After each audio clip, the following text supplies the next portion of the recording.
નમસ્કાર, સ્વાગત છે આપનું સમન્વય સમાચારમાં।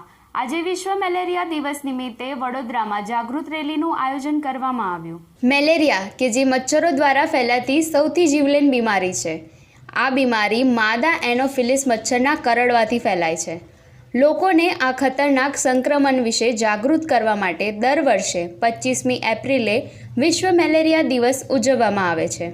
ત્યારે આજે વડોદરામાં પણ વિશ્વ મેલેરિયા દિવસ નિમિત્તે જાગૃતિ રેલીનું આયોજન કરવામાં આવ્યું। આજે વિશ્વ મેલેરિયા દિવસ નિમિત્તે વડોદરા મહાનગરપાલિકા આરોગ્ય વિભાગ દ્વારા આ રેલીનું આયોજન કરવામાં આવેલું છે।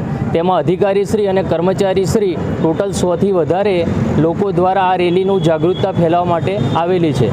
આ રેલી દ્વારા મેલેરિયાની જાગૃતતા ફેલાવવામાં આવેલ છે અને જનજાગૃતતાનો પણ આ રેલી જોડે સહયોગ મળી રહે તે હેતુથી આ રેલી કરવામાં આવેલ છે। પાલિકાની મુખ્ય કચેરીથી શિયાપુરા અને નવાપુરા અર્બન હેલ્થ સેન્ટરના સ્ટાફ દ્વારા આ જાગૃત રેલી યોજાઈ, જેમાં મેલેરિયા વિશે જાગૃત કરવાના હેતુસર પેમ્પલેટ્સનું પણ વિતરણ કરાયું।